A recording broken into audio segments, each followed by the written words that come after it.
Olá, olá, minha gente, atrasados por causa da internet, mas estamos aqui para mais um Café com Prosa. Hoje, tendo a alegria de receber o historiador, escritor, ilustrador, quadrinista, Darlan Zurk. Boa noite, Darlan. Boa noite a todos. Obrigado, Enzo, pelo convite. Já acompanhava o canal, já acompanhava as lives, sei do alto nível dos papos, o alto nível do apresentador, o alto nível que você é como escritor, enfim. Só faltou ter nascido em Nova Soura.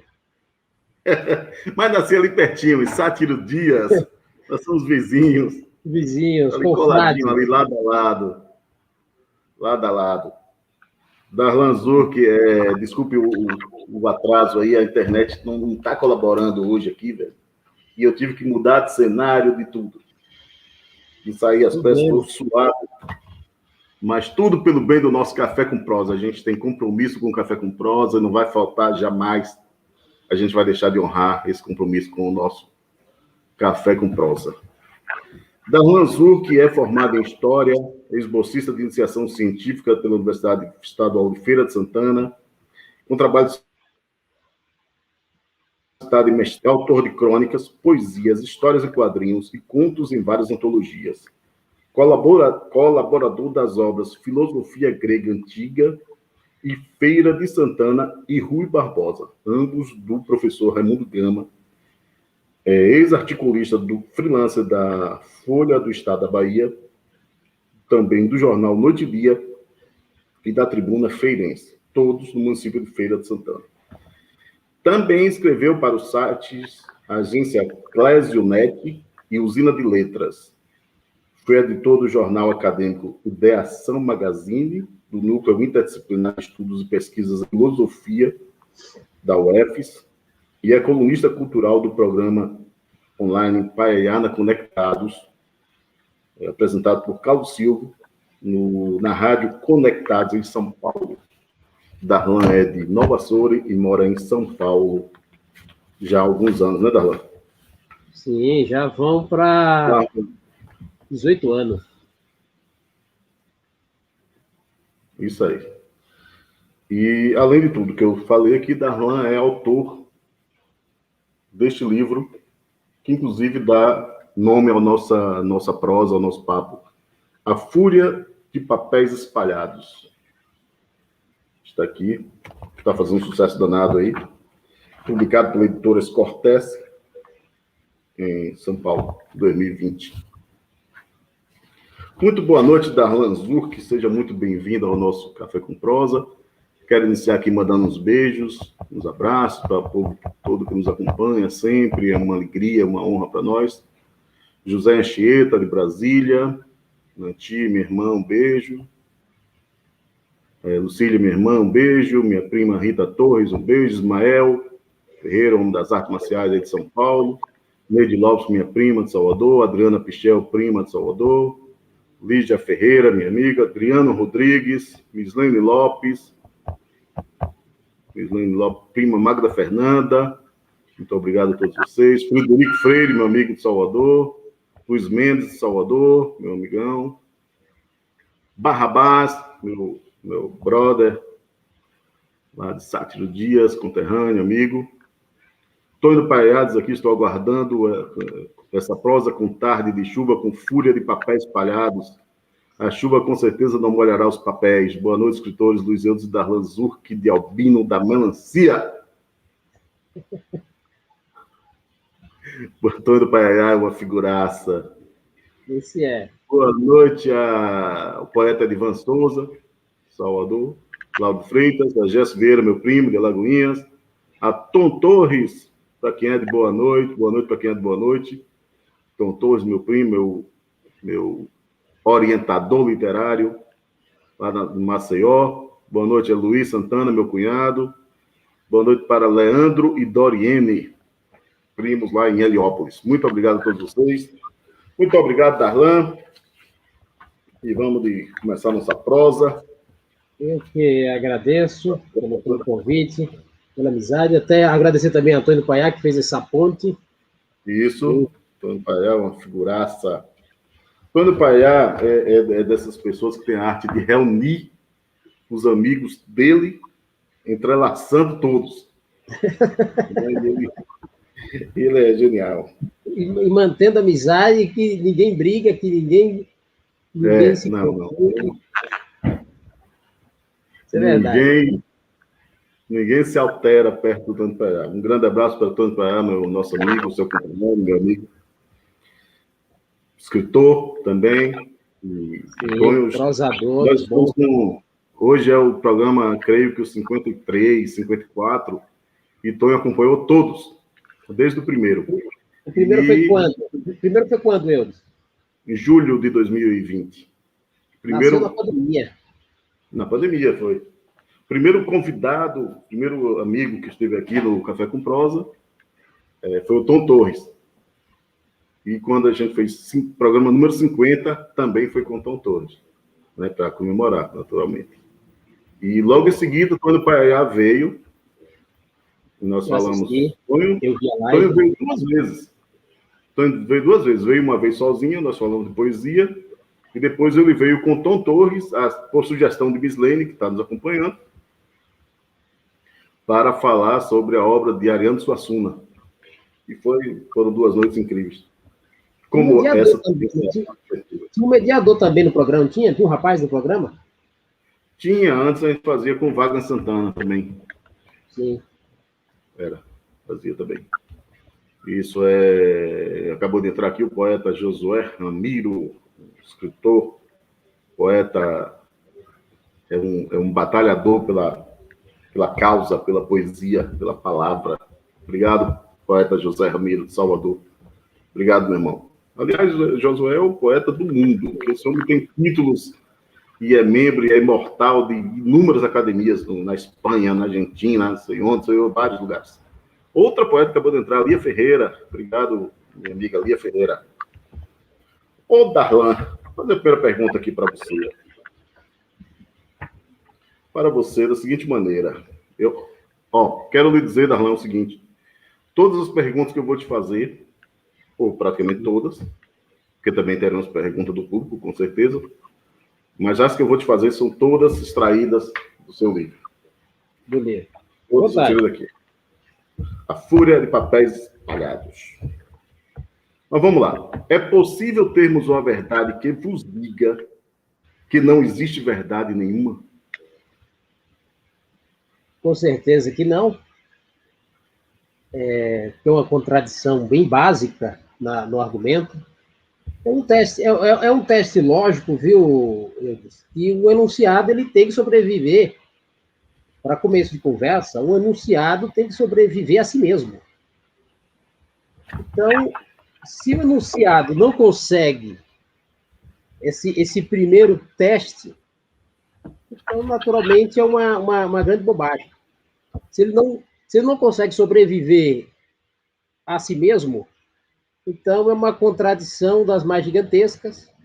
Logo, não pode existir uma verdade que diga que não existe verdade. Então, esse é um argumento que cai por terra com facilidade. Eu mostrei no próprio livro, eu analisei, e, obviamente, que não tem sustentação. Não tem como esse enunciado se sustentar. Logo, não há verdade que diga que não existe a verdade mesmo. E aí é um fato. E outros argumentos que eu apresento no livro, argumentos no sentido de que ele não consegue sobreviver à primeira porrada. Então, se ele mal consegue passar desse primeiro susto, então o enunciado é falso. Não tem escapatória, não tem choro nem vela que sustente esse próprio enunciado. Então, de modo que verdade uma pode pregar que não existe verdade nenhuma. E aí é o cachorro atrás do rabo e vai infinitamente correndo. Não tem sustentação.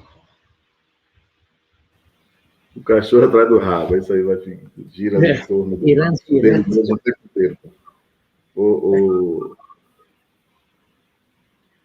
Boa noite para a Ana Paula, minha irmã. O enquadramento tá bom aqui? Como é que tá aqui Tá bom. Tá beleza, tá bom. Tá certinho. Eu falei da minha alta semelhança com o Tom Cruise, e o público vai perceber rapidamente essa semelhança. A começar pela altura, viu? Já ter a altura, a estatura de Tom Cruise já é um bom teste lógico de beleza. A altura o pessoal não vai perceber muito porque você está sentado, né? Mas a semelhança, talvez assim, o óculos, o boné não estejam lhe ajudando, assim, o pessoal não vai perceber. Mas vamos lá. O amigo, boa noite aqui para Ana Paula, minha irmã, para Robertinho Souza, meu irmão,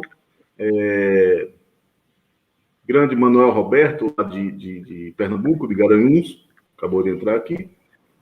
Barrabás pergunta se o seu Zurk seria cruz ao contrário, exatamente, baby, exatamente isso aí. E até com uma curiosidade, viu, Eudes? Eu lembro que quando eu tinha me tornado amigo de Antônio Torres, o imortal Antônio Torres, no Facebook, depois de uns dias ele me perguntou, pela proximidade com o Antônio Mário, que ajuda, né? São amigos lá, e perguntou se esse Zurk era de alguma família de outro Zurk do Rio de Janeiro. Eu falei, não, só a criatividade é a mesma, mas não há semelhança, não. Com certeza o do Rio também. Também, os dois. Lá em Sete Dias também tem o Roger Zurk. Olha aí, vai se espalhando, tá vendo? É uma linhagem que vai se espalhando. Vou pegar minha água aqui para você. Pois não. Mais uma pergunta aqui, Darlan. Aliás, Antônio Paiá respondeu que isso mesmo, Barrabás. Barrabás é um nome também que não é fácil, hein? Barrabás é uma figuraça. É um nome que não é fácil. Vamos a mais uma pergunta, mais uma colocação aqui, não vai ser uma pergunta, eu quero só que você complemente o que eu vou colocar aqui.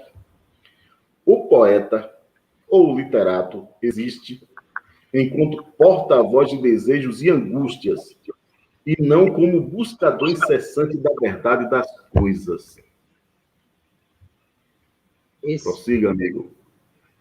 Essa frase está no texto que eu estava analisando, a ideia de amor que há em Vinícius de Moraes. Eu aproveitei um gancho que o grande filósofo espanhol criou quando analisou as obras de Stendhal, principalmente o Vermelho e o Negro.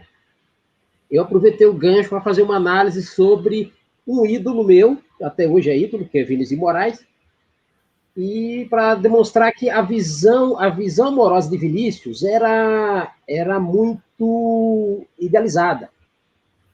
Não era uma visão tão pé no chão quanto alguns imaginam que iria encontrar em próprio Vinícius.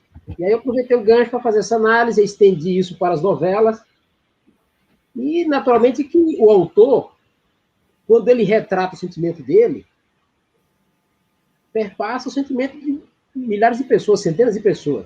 Então, o compromisso dele é com o sentimento que ele tem, ou o sentimento que ele quer retratar. Mas não no buscador da verdade em si, porque se for buscar a verdade em si, a visão de amor que Vinícius tem, provavelmente ele não retrataria.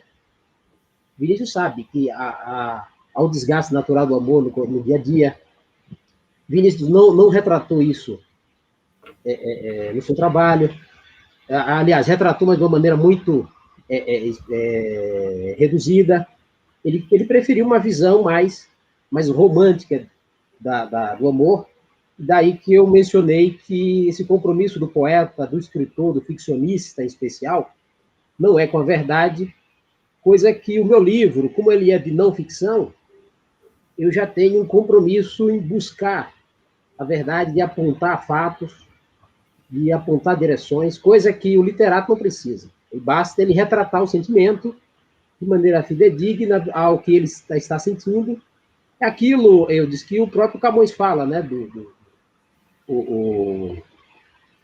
O Camões menciona isso, e há na literatura essa ideia do se retrata o amor mesmo mais romântico possível, mesmo mais idílico possível, isso é a retratação desse sentimento e não necessariamente do que é o amor para a maioria das pessoas. Perfeito. E o poetinha sabia das coisas, né? O poetinha sabia. Nossa, sabia. Sabia, não. Casado 9 vezes. Casado 9 vezes, namorou a centenas. Namorou com anônimas e famosas. E era exigente, hein? Era exigente. Eu tenho Tem porque vai continuar sendo meu amigo para sempre, né? Mas já faleceu recente Bacurau, meu grande amigo Bacurau. Bacurau era amigo da baiana com quem Vinícius foi casado há muito tempo, né? Com Jessie Jess, atriz baiana. Jessie Jess, né? E Bacurau me contava histórias incríveis que viveu na casa do casal lá em Itapuã, né? No Consulado do Amor. Imagina. Ela fez uma biografia, né? Ela afinal lançou uma biografia. De vez em quando eu vou lá na casa, né? É um restaurante hoje, né? E é um museu. A casa continua intacta. A casa continua intacta. E funciona uma espécie de museu aberto. Uhum. E funciona um restaurante. Bom, né? De vez em quando eu apareço por lá em Itapuã. E é um restaurante muito bom. Bom, vou dar mais um beijo aqui para Cleonice Ferreira, Jerônimo Vasconcelos, Manuela Rocha e Marivaldo e Mimoso, e Paiaiana Conectados. Boa noite, esses dois cabras bons. Às vezes eu até acredito que viam o mundo para impedir que as palavras morram. Olha aí. Tá vendo? Carlos Silva, filosofando. E vamos falar de filosofia daqui a pouquinho. Filosofando. Mas... Obrigado, Carlos Silva. Inclusive, estarei no programa Paiana Conectados, dia 14 de setembro. Tive a felicidade de ser convidado aí pelo Carlos Silva. Obrigado, Carlos. 14 de setembro estaremos batendo um papo, uma prosa boa. Um beijo aqui para quem mais? Da Barrabás pergunta, Darlan, se você seria parente de Vital de Rufino. Vital?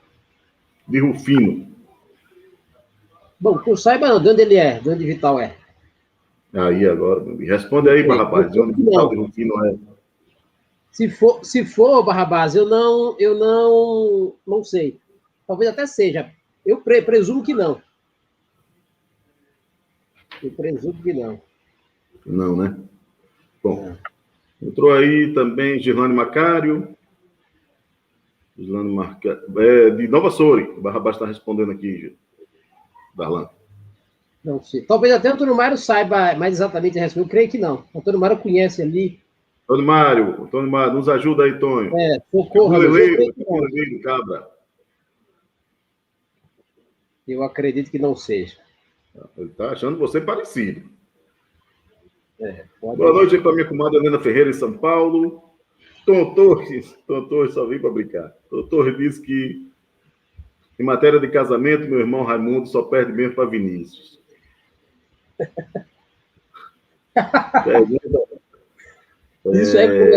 Isso é comentário. Pergunta para Zuki. Manda pergunta, Carlos Silvio. Darlan, meu amigo, vamos mais. Vamos lá.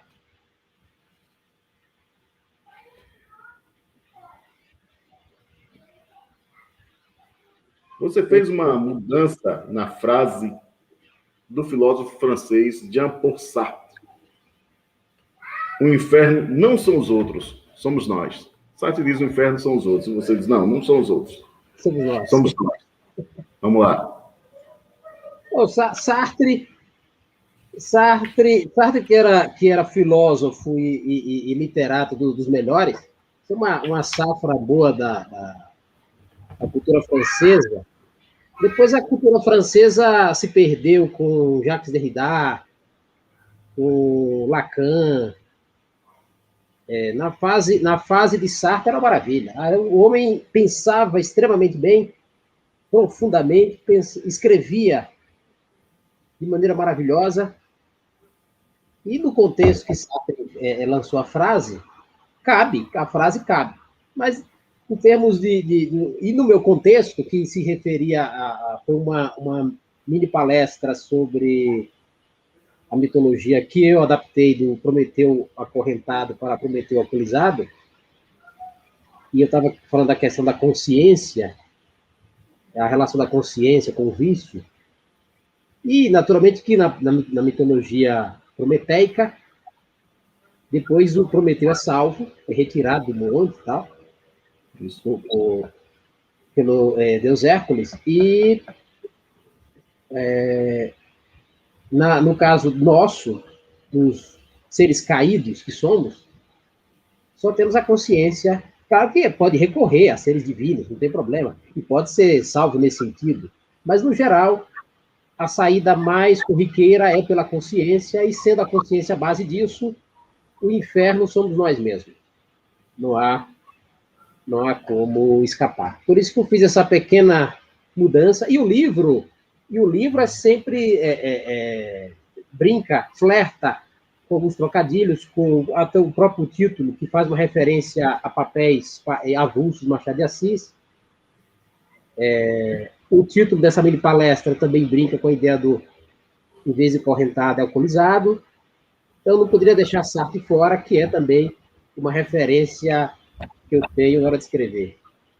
É um modelo de intelectual que eu gosto muito, viu, Eudes?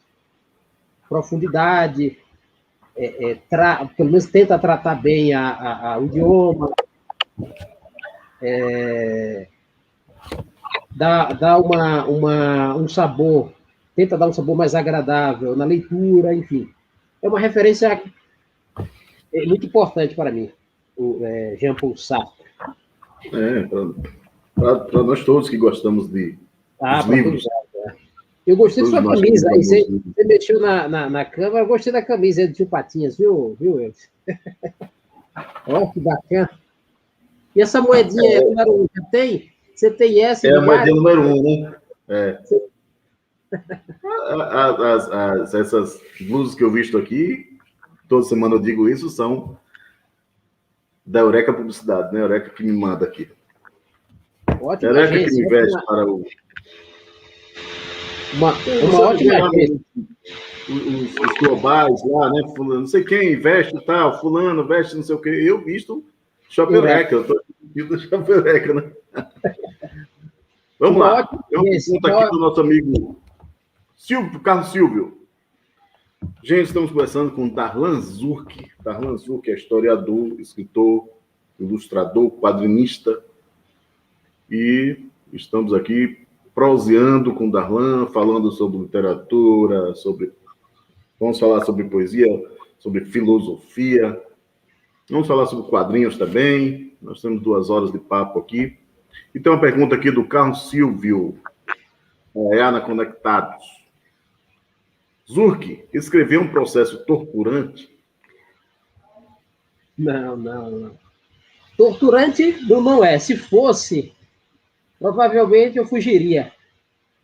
Agora a etapa de finalização do livro ou finalização de um texto para dar o acabamento final se aproxima da tortura, porque muitas vezes corremos atrás de prazos, um prazo para terminar, às vezes achamos que o texto não está pronto, mas tem que mandar.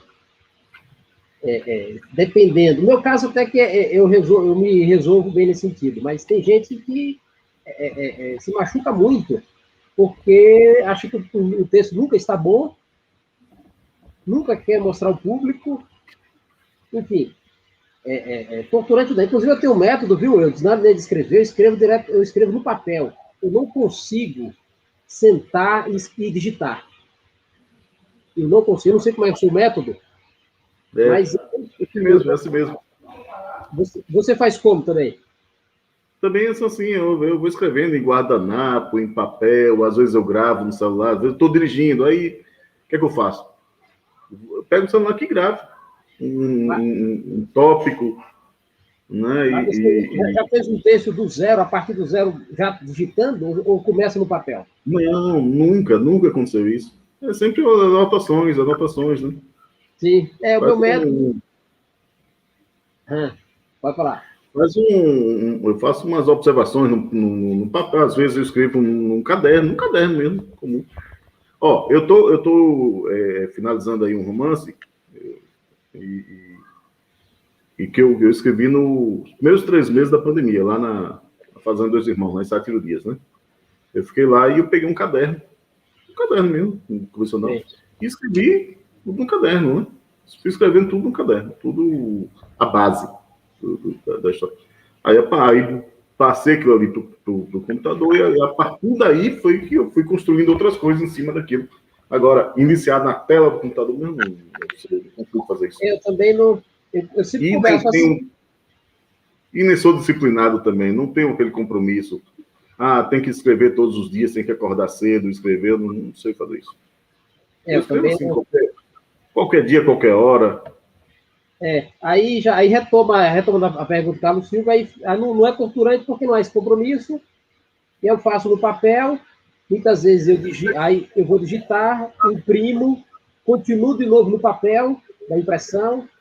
Agora, a finalização do texto, da versão final, aí se aproxima um pouco da condição torturante, porque aquela ideia de terminar logo,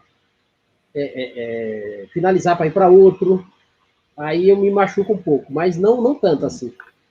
Mas, em geral, é sempre um esporte agradável. Existem três pontos no livro que são, assim, não torturantes, mas angustiantes. O título, o primeiro parágrafo, a primeira frase e o ponto final. Isso. Tem um escritor, não estou lembrado o nome dele agora, que diz que uma história nunca termina. Você cansa dela, e quando você cansa, o leitor também vai cansar. Então, ali é o momento de parar.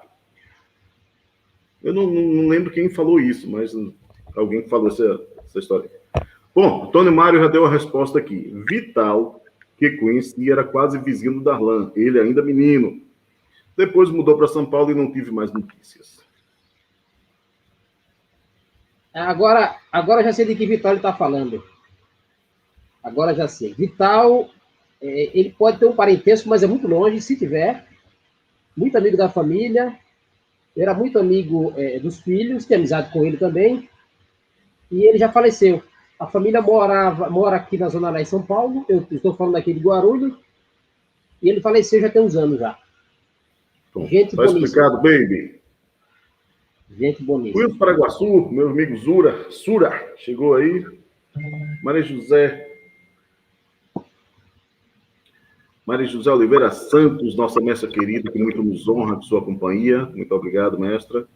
Genival Cardoso, saudações a todos que têm a oportunidade de compartilhar o Café com Prosa, enriquecendo cultura e o conhecimento. Genival Cardoso Dantas, meu amigo Genival do Aramari. Obrigado, meu irmão. Um abraço para você, negão. Outra pergunta aqui, Darlan, para você, do José Anchieta, meu amigo lá de Brasília. O que o Darlan pensa sobre Albert Camus? Esse é o Camus, né? Albert Camus. Albert Camus. É um grande escritor, não há dúvida, e está na mesma linhagem de Jean-Paul Sartre. É uma referência muito grande. Eu gosto muito. E ele também tem, uma pretensão intelectual. Ele tem uma pretensão intelectual que me chama atenção também. Eu gosto muito. Porque, assim, a minha ideia nas obras, no texto, é, além de apresentar, seduzir o leitor com a escrita, ao mesmo tempo que dá a ele um cabedal de informações, que é a influência que eu tenho no livro de Paulo Francis. Paulo Francis fazia isso muito bem. Apresentava um caminhão de dados, de análise, com uma leitura bastante agradável. Eu lembro até do jornalista do Estadão, que era muito amigo dele, se tornou amigo depois. Mas ele lembra uma frase de uma coluna de Paulo Francis sobre o Papa João Paulo II, viajando muito. Aí Paulo Francisco começava a frase assim, o texto assim: e o Papa não sossega o periquito. O Papa estava viajando muito, o Papa estava indo a vários continentes e tal. E, quer dizer, esse modo mais sem muita pretensão na hora de escrever, se mostrar, tem erudição ali, mas uma linguagem mais simples, uma linguagem fácil. E Camus, o Bob Sartre e vários outros da geração dele tem essa pretensão e alcança, claro, em escrever de uma maneira muito agradável e apresentando um monte de informações, de análises filosóficas, de manter uma estrutura intelectual muito concatenada. Essa é uma escrita que me agrada muito. É um estilo muito interessante. Isso aí, Albert Camus, Jean-Paul Sartre, e por aí vamos. Eu nem sei se eu cito o Camus no livro, vou até olhar aqui, mas continue, fica à vontade. Louvado seja nosso Senhor Jesus Cristo, para sempre seja Deus louvado. Forte abraço para o meu amigo Antônio Oliveira, lá em Jacobina, Bahia. Salve o Café com Prosa, um beijo para a Sheila Maria, minha irmãzinha. Débora Oliveira, muito boa noite. Maria José Zezé, minha amiga, boa noite. Muito obrigado. Claudemir, de Pedrão, muito obrigado, meu irmão. Um abraço para você. Thaís Vinhas, de Oriçangas, um beijo. Edson Silva, lá em Sátiro Dias. Meu compadre Ed Lui, lá em São Paulo. Obrigadão, compadre. Rapaz, diz aqui que José Vital da Cruz, Vital de Rufino, era tio-avô dele. Tem uma colocação aqui do Paiá, que diz o seguinte: se não me engano, Darlan me falou que para o lançamento da Fúria dos Papéis, houve umas 2 dúzias de prova até chegar ao estágio do livro pronto para publicar. Como é que foi? Diga isso aí. É verdade, não nego, é verdade. Da prova e revisão. É verdade. O que acontece é o seguinte: em 2004, o último texto ficou pronto. E eu pretendia, como eu comentei na apresentação, dar continuidade aos textos, mas separando por áreas, de modo que ficassem os 5 textos de filosofia, os 5 textos de história, os 5 textos de crítica literária, ou crítica cultural. Só que no rolo compressor aqui da locomotiva paulista, eu não encontrei tempo. E aí eu achei que a um certo ponto, vou reunir os textos que merecem vir a público, mas sem essa divisão por áreas. E aí aconteceu em 2016 que eu procurei uma editora que me pareceu, pela pesquisa que eu fiz, muito correta, tive problema com ela, paguei, mas ela não editou. E até que em 2018 eu resolvi desengavetar de novo, 2016, pouco depois que eu tive esse problema. E aí resolvi desengavetar e dar a versão final com esse projeto que é medieval. O projeto do livro tem um aspecto medieval. E desde 2004 até 2016, várias versões foram aparecendo, textos que eu abandonei. E em 2016 até 2018, apareceram, de fato, mais de 12 provas que eu fui mexendo, retocando. Foi uma loucura. Porque, assim, o ideal era eu ter sentado e terminado a hora de um fôlego. Mas parando, isso aí depende de cada autor. O fato de eu ir parando muito, isso travou uma ideia de conjunto que eu queria estabelecer na obra.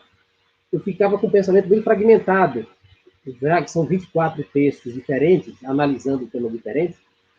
Se eu sentasse e finalizasse o livro em um só fôlego, aí eu teria mais condições ficaria mais seguro de finalizar.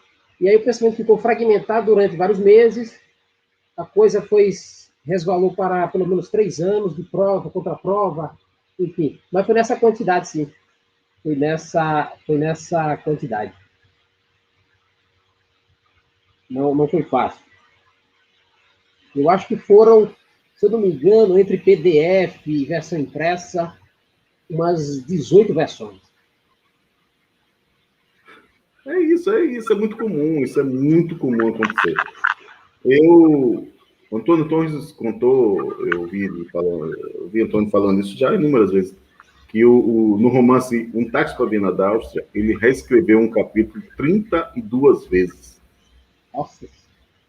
Né?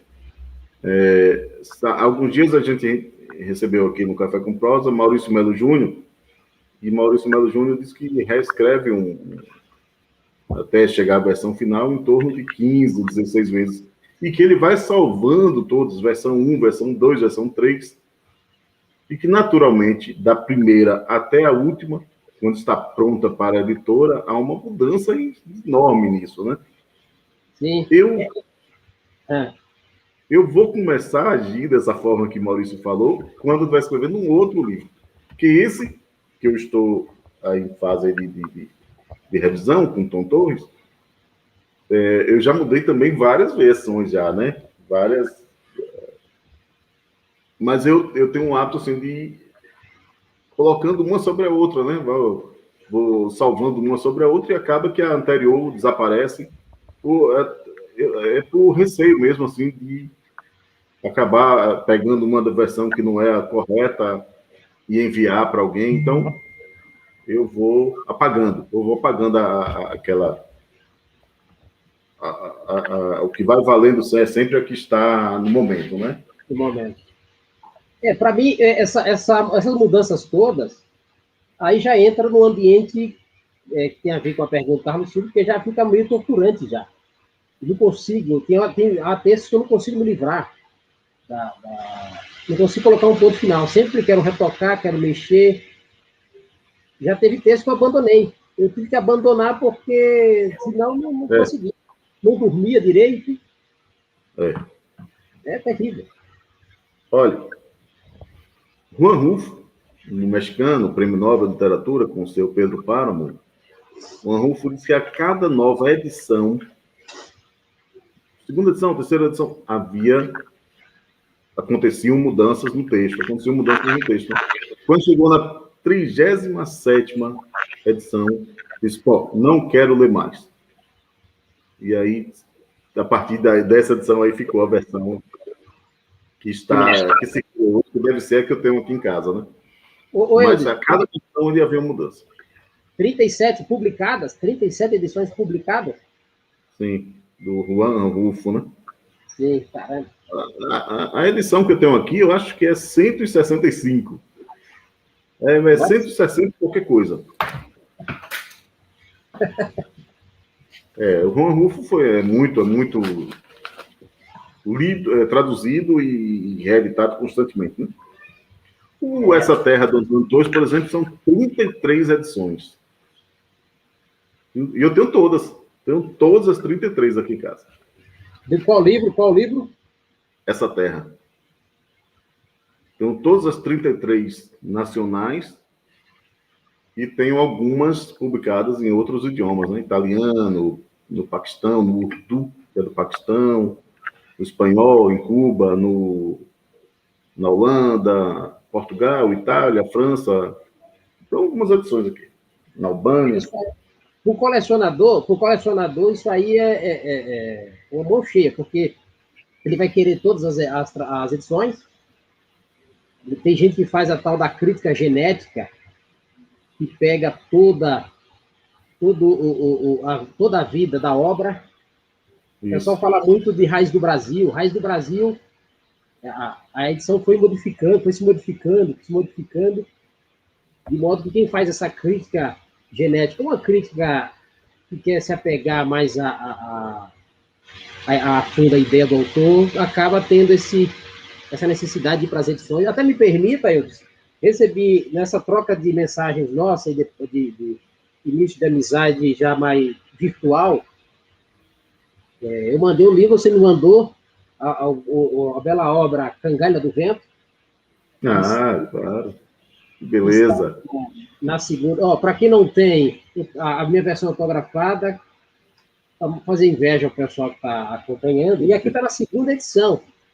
Eu lembro que você publicou, acho que no Instagram, que tem versões diferentes da obra, né? Da Cangalha do Vento, publicada até na África. Tem 3 versões aqui no Brasil, uma em Angola, uma em Portugal, e está saindo uma na Itália, está sendo traduzido para a Itália. Olha aí. O colecionador, o colecionador vai procurar tudo isso aí. Um beijo aqui para minha amiga Cremilda Costa, lá em Sátiro Dias, para o meu compadre Adilu, em São Paulo. Aqui também Samuel Gomes, obrigado, Samuca. Para minha prima Maria Aide, Salvador. Para minha prima Maria Aimee, na fazenda Santa Maria, em Sátiro Dias. Tom Torres, você falou em Paulo Francis aí, e Tom Torres manda uma frase dele, publicado no Estado de São Paulo. Paulo Francis, publicado no Estado de São Paulo, no dia 8 de outubro de 1992. É pouco provável que um filho do Nordeste, região mais pobre do Brasil, vergonha nacional, saiba alguma coisa, pois vive no século XVI. Os nordestinos vivos migraram para outras partes do país. Faz 8 anos e meio estamos sob o comando de jecas nessa região. Desgraçada. Basta. Paulo Francis. Eu conheço a história. Não é a única frase de Paulo Francis sobre o Nordeste. Tem até uma história de frases assim, de pensamentos de Paulo Francis. Que assim, Paulo Francis ele escrevia na Folha de São Paulo até brigar com o Budman em 91. Aí ele migrou da Folha de São Paulo, ele era do Pasquim, aí da Folha de São Paulo ele foi para o Estadão, fez um contrato com o Estadão, e era publicado também no jornal o Globo e republicado em vários jornais do país, entre eles o querido jornal A Tarde, que é centenário. E eu lembro que o jornal A Tarde cancelou a coluna por causa de queixas de leitores. Assim, eu sei de várias opiniões de Paulo Francis sobre o Nordeste, várias preconceituosas, como essa que Tom Torres falou, é Tom Torres, né? Que Tom Torres mencionou. Paulo Francis tinha esse defeito, mas isso, não, pelo menos para mim, e para muitos outros que acompanhavam, isso não validou a qualidade do autor, o trabalho intelectual que ele fez, a influência em várias gerações, influência positiva em várias gerações, mas tinha esse lado que não era nada politicamente correto, Paulo Francis, até preconceituoso, muito preconceituoso. A ciência, né? Fazer o quê?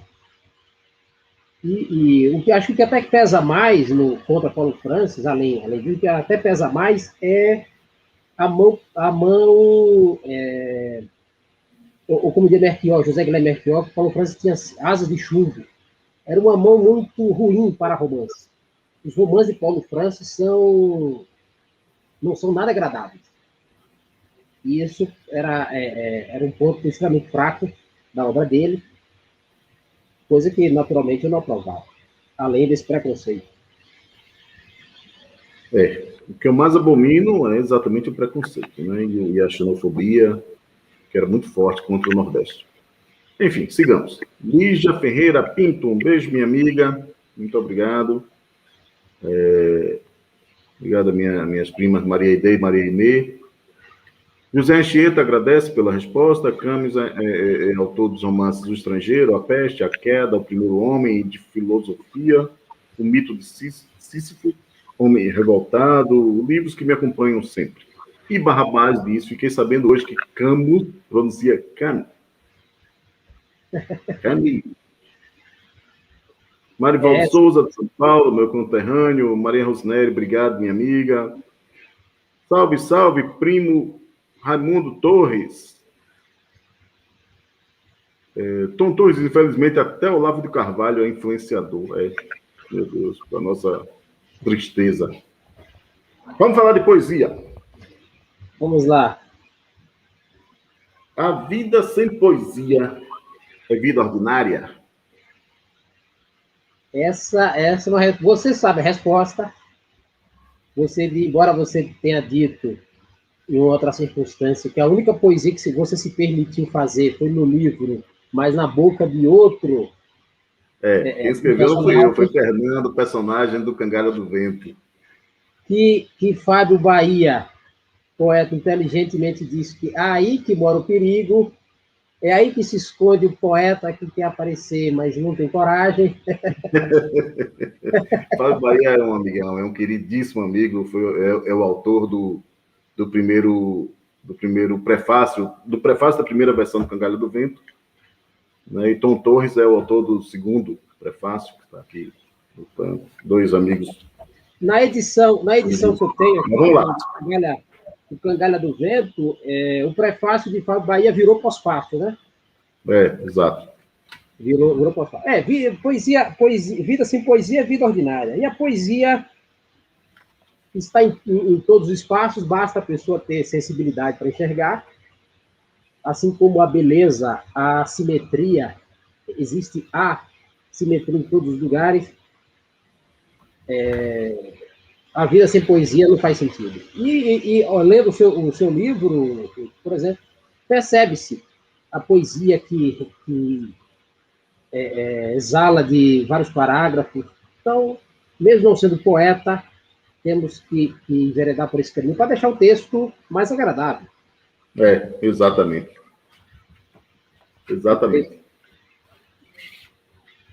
Eu até vou aproveitar o gancho da poesia. Ver se você reservou para depois, que eu posso recitar uma poesia. Você quer deixar para depois? O que você sugere? Agora, nós estamos falando de poesia, mande. Tem um poema, não sei se eu cheguei a mandar esse poema para você. É um poema que esse poema até foi um dos ganhadores do segundo prêmio literário da FEIGRAF, 2020. E a FEIGRAF é a Associação dos Agentes de Fornecedores de Equipamentos e Insumos para a Indústria Gráfica. O nome não é fácil, não, da FEIGRAF. E foi um poema que eu quis muito fazer, porque assim, eu era caçador de passarinhos. Ao contrário do que diz o músico Skylab, eu não sou matador de passarinho. Eu sou caçador de passarinho. Qual a diferença? A diferença é que o caçador, ele pode nunca ter matado nada. Que era o meu caso. Nunca consegui matar um passarinho. Essa era uma frustração que eu tinha até anos atrás, mas como eu fui ganhando gosto fui ficando mais sensível aos animais, sensibilidade essa que eu não tinha na adolescência nem na infância. Eu lembro que eu maltratava gatos, sapos, grilos, calangos. Eu tinha um Jack estripador e não sabia. Hoje eu fiquei uma moçoila nesse sentido.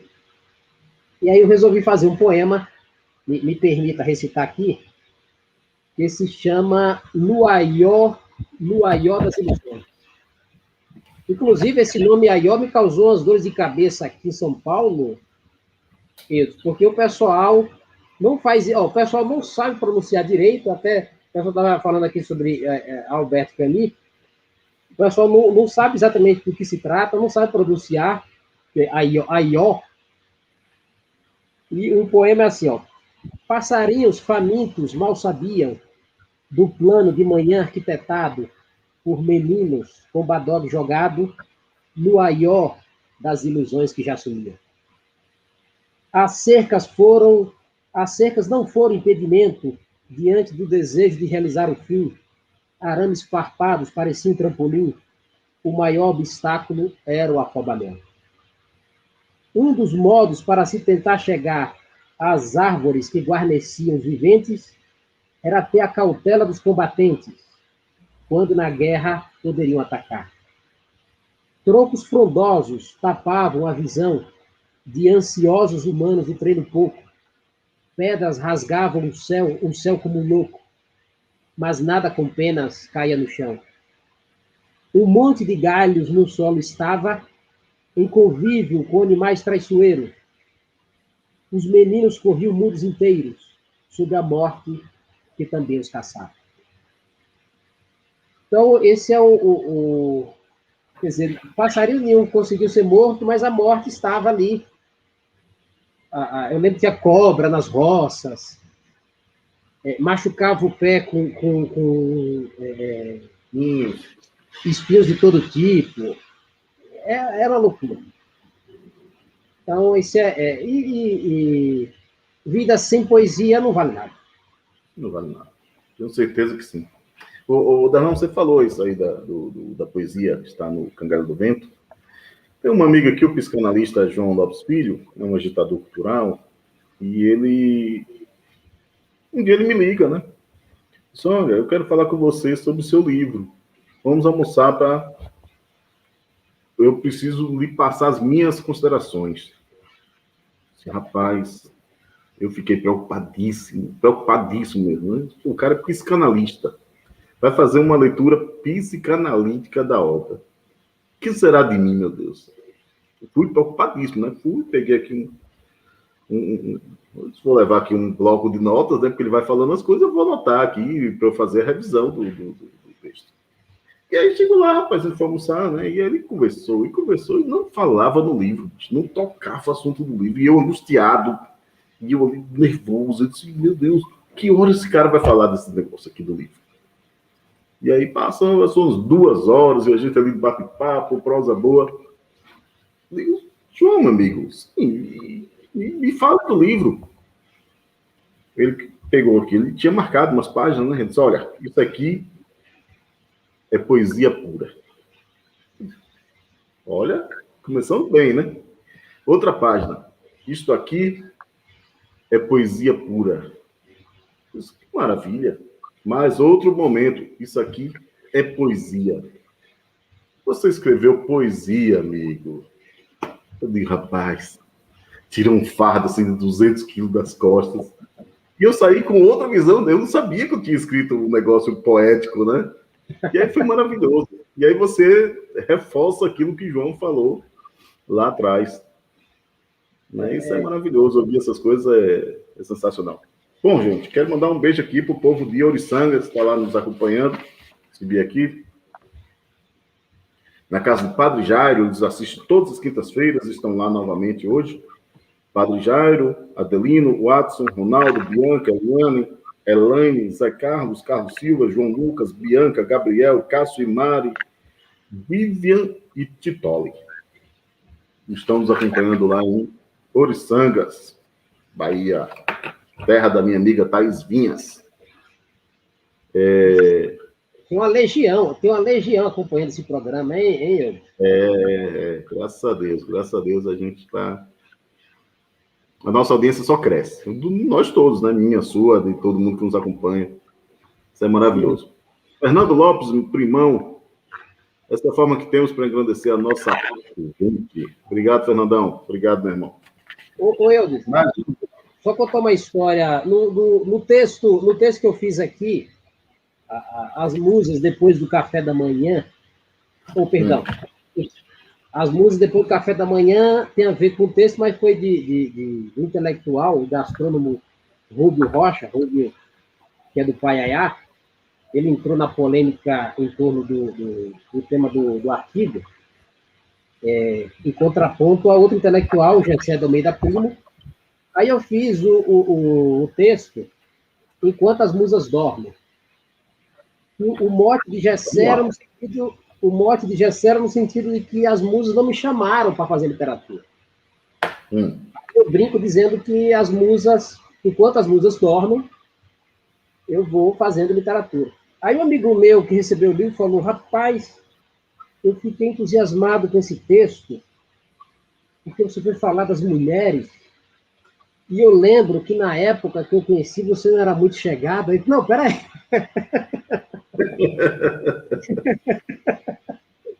Não, sempre fui. Eu posso não ter demonstrado tanto, mas sempre fui. E aí, quer dizer, são expectativas que as pessoas às vezes criam no texto, sobre o texto. O texto é mais uma análise. Inclusive, Alberto Camus é citado a única vez que ele é citado é nesse texto. E são caminhos que o livro vai seguindo. As pessoas vão fazendo interpretações sobre a obra. Eu lembro que quando eu fiz o texto, o conto É Melhor Ser Vidro, que é uma pergunta, que está no texto do livro que Tiago Novaes, que você conhece, organizou. Eu lembro que o próprio Rubo Rocha, que eu citei antes, falou que quando terminou de ler, ele concluiu que o personagem principal é o tempo, e não o avô e a neta, ou as duas taças de vinho que são retratadas na obra. Aí eu fui reler, eu falei, não é que faz sentido? Então, são caminhos que a obra toma, que não temos controle. Ainda bem que o psicanalista não viu seus fantasmas no livro. Você acha que não deve ter exorcizado nenhum. Ou se exorcizou muito escondido. E viu poesia onde, porque, por exemplo, no meu livro, vários fantasmas aparecem e eu os ataco. Seja do ponto de vista filosófico, por exemplo, no texto Três Excrementos, existem 3 fantasmas que eu vou com sangue nos olhos para destruí-lo. Não posso garantir que eu consegui, mas a tentativa foi essa. Então, os fantasmas no meu livro aparecem, eu faço questão de mostrá-lo e de atacá-lo de uma maneira, às vezes até, pelo menos, tentar ser impiedoso. Mas, claro, quem vai dizer se houve sucesso ou não é o próprio leitor, né? Sempre. É o leitor que pode dar o veredito. Sempre. Sempre o leitor. Nós somos sempre reféns do leitor. Uma angústia, assim, uma coisa que preocupa sempre é isso, né? Como é que o seu texto vai ser recebido pelo leitor? Quero mostrar aqui também esse... Deixa eu ver se dá. Assim dá, né? Dá para ver. Pronto. Esse cartaz aqui, que é do livro A Fúria dos Papéis Espalhados. Darlan Zurk. Estamos conversando com Darlan Zurk. Muitos comentários aqui. O Raimundo Torres está morrendo de rir com suas histórias aí. Rita Torres também está morrendo de rir com suas histórias. Tando Paiá diz que fazer poesia, na verdade, é arrotar gases poéticos que a alma retém a cada inspiração. Daí não haver limites para fazer ou falar de poesia, seja em forma de verso ou de textos discursivos. Tando Paiá. Vamos lá. Mandar um beijo aqui para minha tia Isa, que está lá em Sátiro Dias. E também, Sátiro Dias, mandar um beijo para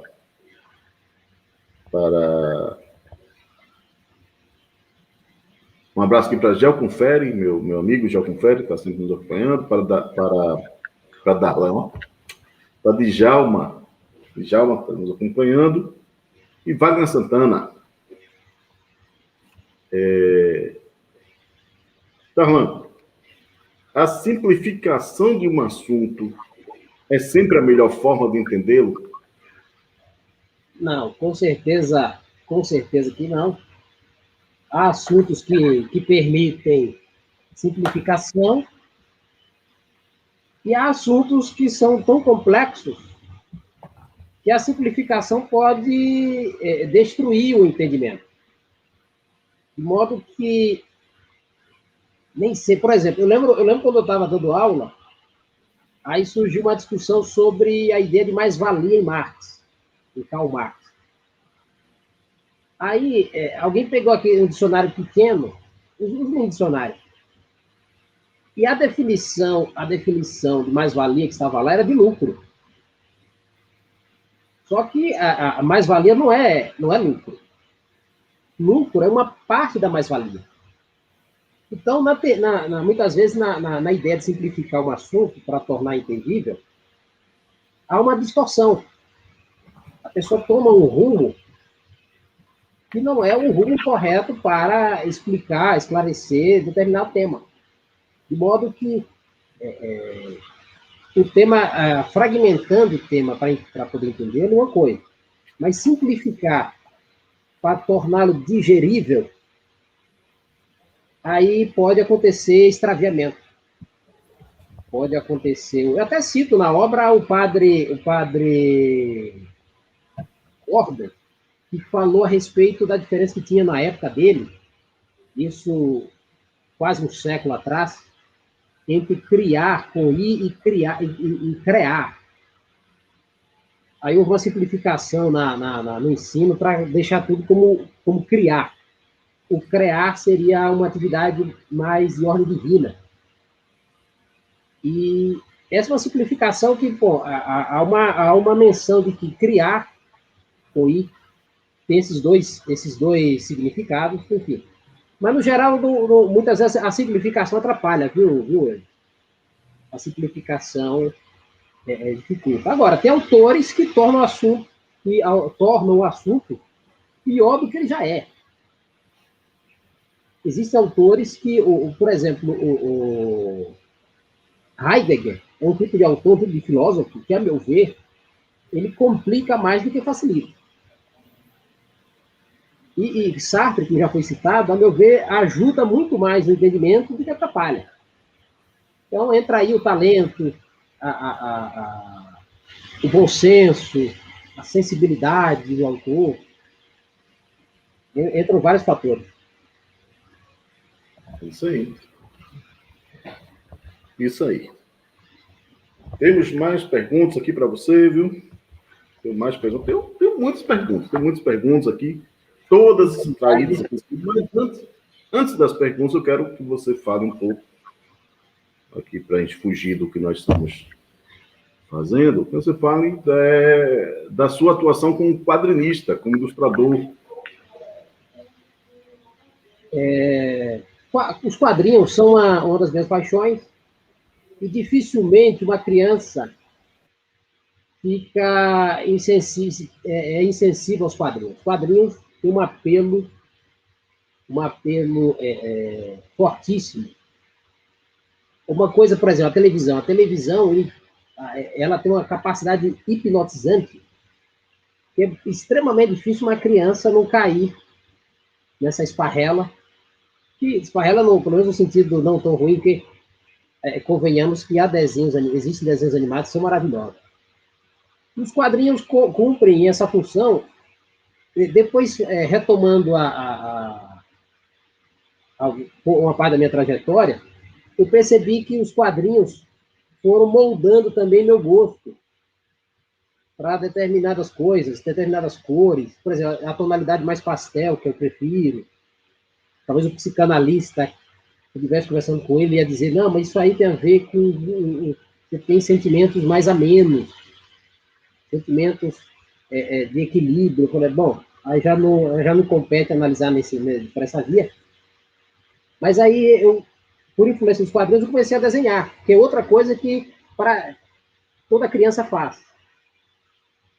E há aquele fato lá no livro Pequeno Príncipe, que eu cito também no meu livro, que a criança, depois que cresce, ela mata a própria criança que já existiu, e aí ela muitas vezes não desenha mais, não gosta mais de quadrinho, ela toma o rumo que a criança, se ela fosse escolher, seria totalmente diferente.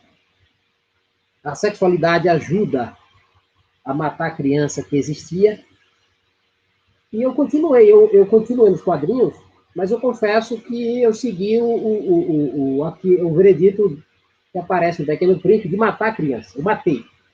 A criança morreu. Só que, por vias tortuosas, a criança acabou reaparecendo. Eu tive um novo encantamento em relação ao desenho, aos quadrinhos, à própria literatura. Eu lembro que eu tinha um bode em relação à língua portuguesa. Eu detestava. Por algum motivo, chegou um ponto que eu comecei a detestar a língua. Achava as regras muito esdrúxulas. Aí faz parte das dores de crescimento de cada um.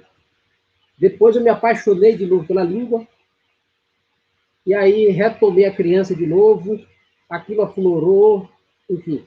E comecei a escrever, a desenhar quadrinhos outra vez. Agora, para desenhar já adulto, aí eu preciso preencher o espaço com estudo, com análise de cores, aí eu tenho que ver como é que funciona a paleta de cores, que a criança podia fazer, mas de modo muito instintivo, e erraria quase sempre.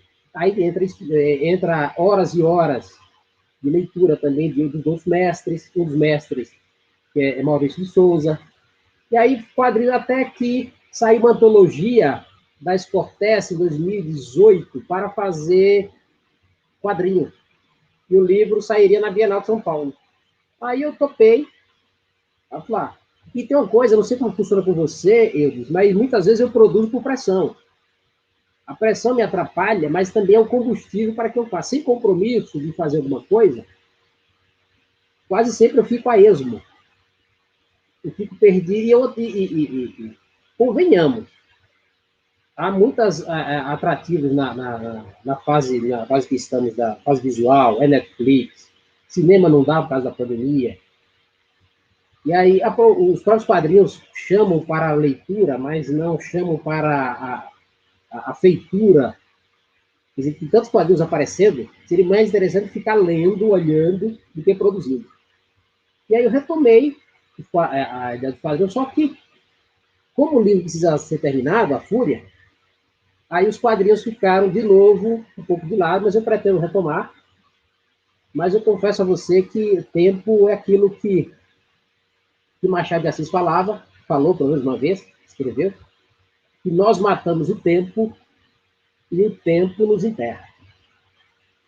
De modo que encontrar tempo para fazer, encontrar tempo para amar, fazer quadrinho, viajar, escrever, conversar com ótimos amigos por live, fazer romance, enfim, não dá. É uma equação que não cabe corretamente, aí ficamos perdidos em vários sentidos. Mas os quadrinhos voltaram. A criança voltou, os quadrinhos voltaram. Eu quero ver se eu faço uma série ligada ao povoado de Melancia, de Nova Flores, e no mote também de exorcizar fantasmas, de mostrar problemas, tentar ir apontando, tentar superá-lo. É algo que, vamos ver no que é que dá, mas eu pretendo fazer uma série ainda. E temos aí um projeto, talvez, vamos conversar depois sobre essa questão dos quadrinhos, mais para frente. Exatamente. Temos sim, temos um projeto aí, vamos fazer uma parceria para a gente fazer alguma coisa aí. Mandar um abraço aqui para o meu editor, Carlos Torres, da Editora Essencial. Inclusive, iremos fazer o lançamento do livro Baleia e a Família Perdida, aqui no dia 16 de setembro. Vamos fazer aqui E aproveito também já para convidar todos vocês para, de hoje a 8, dia 9 de setembro, vamos falar com Antônio Torres, o acadêmico Antônio Torres, meu querido amigo, sobre o seu novo livro, Querida Cidade. Será de hoje a 8, dia 9 de setembro, às 20 horas, aqui no Café com Prosa. Antônio Torres irá nos dar a alegria de mais uma vez vir aqui ao Café com Prosa. Então, estão todos convidados. Você também, Darlan, claro, né? Obrigado. Agora, curiosidade, aproveitar o gancho, eu perguntar. Torres são o quê? Você sempre cita, são uma máfia, são seres que foram abduzidos e voltaram, porque são os Torres. Os Torres são muitos, hein? São muitos e são muito bons também. Inclusive, tem um Torres aqui, mais um Torres, que creio que não seja familiar, mas está aqui nos acompanhando aqui, que é o Carlos Torres, que é de São Paulo. Mas, olha, esses Torres todos que eu me refiro aqui sempre, a Rita Torres, o Maria José, Décio Torres, Tom Torres, Raimundo Torres e Antônio Torres são irmãos. Marcelo Torres. Marcelo é primo. Eu sou irmão. Marcelo é primo. Né? E Antônio, Décio e Tom são escritores. Né? O Raineldes é publicitário, Raimundo é ator. Então, é uma família de artistas, né? Filhos de minha queridíssima amiga, Dona Duvalice, que estará completando dia 23 de setembro, 100 anos. E eu escrevi hoje no Face, alguém postou uma foto dela, não lembro quem, e eu escrevi lá. Eu tenho uma felicidade de ter sido adotado por Dona Duvalice e de tê-la como minha leitora. Para mim, a Dona Duvalice está antenadíssima com tudo o que acontece e é minha leitora, né? Então é fantástico tê-la por perto. E dia 23 será o aniversário dela, 100 anos. Parabéns. Aliás, não vou dar parabéns antecipados, que não é um bom agouro, mas vida longa. Pode dar. Vida longa para ela, vida longa. Saúde. Foi, Raimundo Torres, é isso aí. Raimundo tá falando aqui. Fui eu que postei. Isso, Raimundo, você postou e eu comentei lá. E Rita diz, muito obrigado pela parte que me toca, viu, Darlan? Vamos lá, mandar um beijo aqui para Maria José Freire, minha tia, Maria José Freire, minha queridíssima. Mandar um beijo aqui, pessoal de Pedrão, está lá nos acompanhando também, manda aqui no WhatsApp. Paula Belon, Hélio Cristo, Totó, vereadora Angélica, Joanes, Beto Imperador, professora Ney, Arlisson, é isso aí, e Lourdes, do Rosário. Todos nos acompanhando lá em Pedrão. E também mandar um beijo aqui, um abraço para meus amigos Jairo, lá em Tatim, da PM aqui de Alagoinhas, e Sidney, que é daqui de Alagoinhas também, que estão nos assistindo também aqui. Então, nossa audiência está boa, viu, meu amigo Darlan? Muito obrigado, Darlan, por sua presença aqui com a gente hoje, uma noite muito rica, poética, filosófica, quadrinista. Então, está uma noite muito bacana. Darlan, meu amigo, você disse que Santo Agostinho, eu gosto muito de Santo Agostinho, é o doutor da igreja, e você de Santo Agostinho deu passos decisivos para a ligação entre a religião e o governo. O caso de Santo Agostinho é o seguinte, as obras de Santo Agostinho não doutrinaram nada sobre essa ligação da igreja com o Estado. Tem muito pouca coisa nas obras de Santo Agostinho sobre isso. Só que, pela influência dele, e a influência tanto na época e mais ainda depois, isso deu um verniz à igreja muito grande,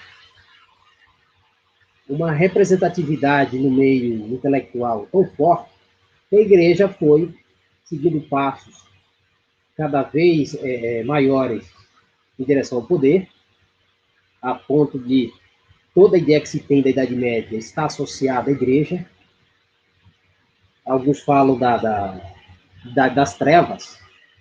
Eu não concordo, mas o fato é que a imagem que se tem da Idade Média é associada à Igreja Católica. Então, isso ajudou a igreja a se aproximar mais ainda do poder, a ter mais influência, cada vez mais influência. E, por exemplo, o caminho que muitas igrejas evangélicas seguem hoje, pela influência que tem, cada vez mais, é de se aproximarem do poder, influenciarem as decisões do governante, terem poder de decisão a respeito de leis, a respeito de várias maneiras de comportamento na sociedade, de modo que Santo Agostinho ajudou nesse sentido. Ele não era um doutrinador da relação com o Estado, mas ele ajudou de uma maneira indireta para que a igreja se aproximasse mais ainda do poder e virasse um Estado. Hoje o Vaticano é um Estado no sentido clássico, no sentido mais estrito do termo. Então, é nesse sentido que eu mencionei Santo Agostinho, que é também uma influência, gosto muito de Santo Agostinho, e escrevia, pelo menos nas traduções que temos, vai escrever bem assim lá longe, hein? Ali é de uma formidável, formidável. Incrível, incrível. As confissões, por exemplo, Cidade de Deus, até que nem tanto, mas as confissões, por exemplo, nossa, aquilo ali, que o livro As Confissões influenciou Rousseau e influencia qualquer um que queira fazer um trabalho autobiográfico, confessional, como o próprio título já sugere. Santo Agostinho é incrível. Muito bom. Gosto de Santo Agostinho. Exato. Confissões de Santo Agostinho é um livro sensacional mesmo. Eu sugiro a leitura, que vale muito a pena. Inclusive nesse sentido mesmo que você falou, da autoconfissão. Bom, mais uma pergunta aqui do meu compadre Edilui. Edilui pergunta o seguinte: gostaria de saber do Darlan, se baseado no ditado que costumamos recitar, baiano não nasce, baiano estreia. Qual é o nome dele? Edilui. Edilui, abraço, apertar abraço, mandar abraço para todo mundo. Bom, essa é uma frase, é que assim, isso ajuda a imagem do... O pessoal aqui oscila entre ter um certo preconceito em relação a baiano, uma mistura também sobre a questão cultural. Também sabe da luta que os baianos têm nesse sentido, os nordestinos em geral. É uma brincadeira, né? Uma brincadeira que os baianos se permitem a fazer. Qualquer um estrearia no mundo, o mato-grossense, o tocantinense, o acreano. Eu acho interessante a frase, embora não use muito, porque ela de certo modo, é presunçosa, né? Ela é uma frase presunçosa. Eu até quero aproveitar, eu disse, sobre o que você falou aí do Santo Agostinho. Eu lembro da discussão com um amigo meu, e ele falou sobre... Eu estava conversando com ele e me queixava da ideia de culpa da igreja. O sentimento de culpa que há na igreja é algo que prendia muito, não permitia que o ser humano alcançasse voos mais longos, aprisionava o ser humano. Depois, ele, na conversa em outras leituras, eu percebi que a ideia é totalmente errada. O sentimento de culpa, ele é próprio de quem tem consciência. Não tem como retirar o sentimento de culpa e manter a consciência lá. De modo que o sentimento de culpa é algo extremamente importante para o ser humano. E eu até na passagem do início dos agradecimentos, eu falei que pedi desculpas às falhas minhas à família. E tem uma passagem que eu gosto muito, depois que eu terminei, eu gostei, que eu menciono assim: como eu ensino a Igreja Católica, esses erros são claros. Minha culpa, minha máxima culpa. Que é da liturgia católica, que é uma passagem linda a respeito da limitação do ser humano, da necessidade de se corrigir, da ideia de que somos, de fato, seres caídos, embora a semelhança, como diz a Igreja de Deus, mas são pecadores. Santo Agostinho, às vezes, até exagerava, né, nessa questão do pecado original, enfim. Mas isso tudo faz parte do... E mesmo estreando ou não, o baiano peca, o baiano tem culpa, como todo ser humano, naturalmente. Sim, como todo ser humano. Aproveitando aí Então tá aí, Edilui, meu compadre. Darlan fez a sua explanação aí a respeito do baiano não nasce, baiano estreia. E o Tom Torres faz uma colocação aqui da seguinte maneira, ainda nesse tema. Gordurinha dizia: o Brasil nasceu na Bahia, o resto é interior. Genial isso, genial. Genial isso. O Brasil nasceu na Bahia, o resto é interior. Mas o Tom Torres dá um tempero muito bom, dá umas alfinetadas. E manda outra aqui. E manda outra.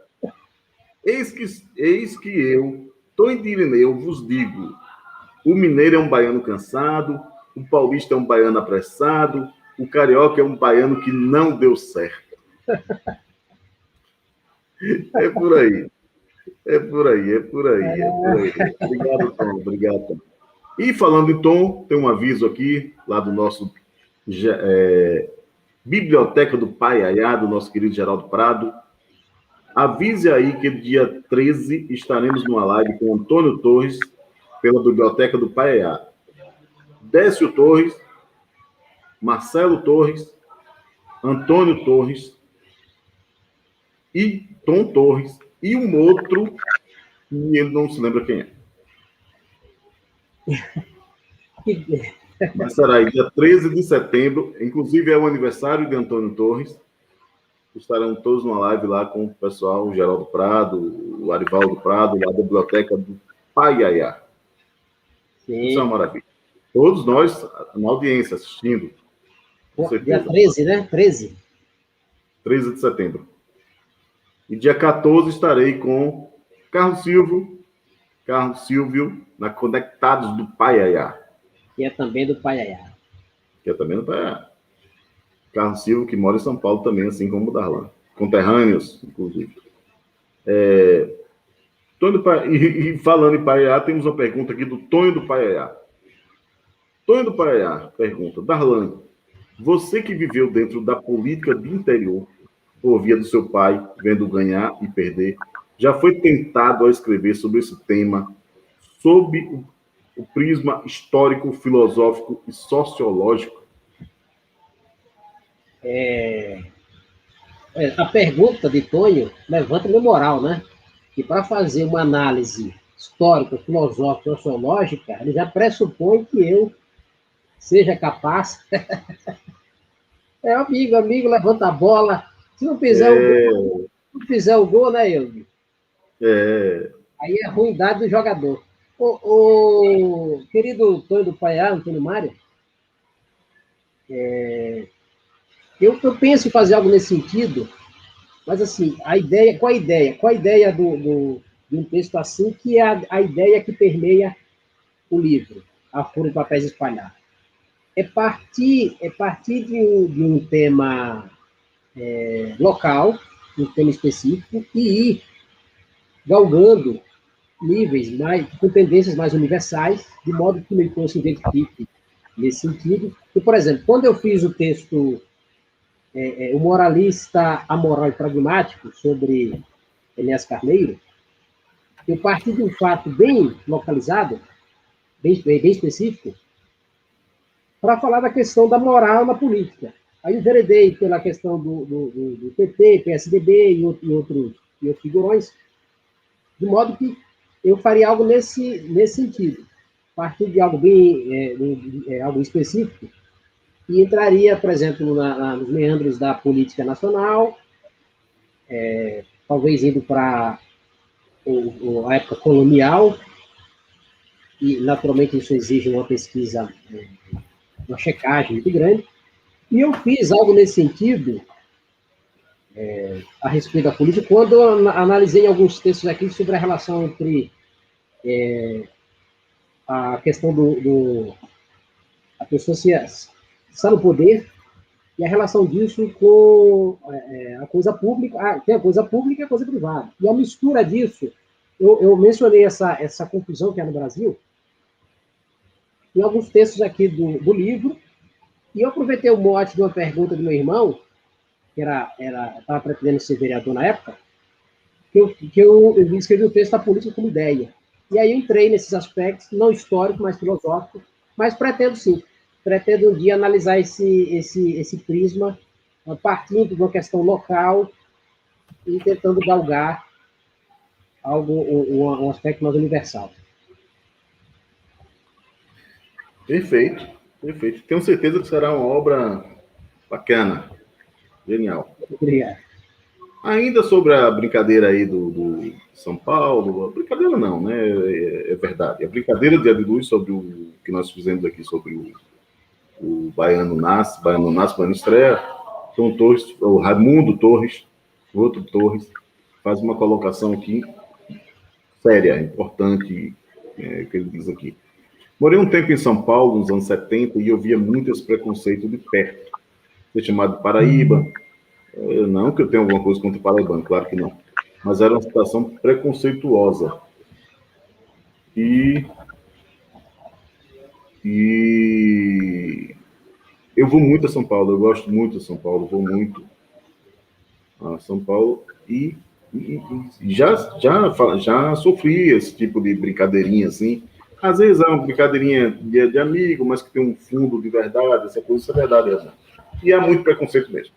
O paulista tem muito preconceito mesmo com relação ao baiano, talvez por inveja, porque a gente vive de boa, sem pressa, talvez porque o nosso mar é muito mais bonito do que o deles, essas coisas todas. Mas, enfim, obrigado, Rai.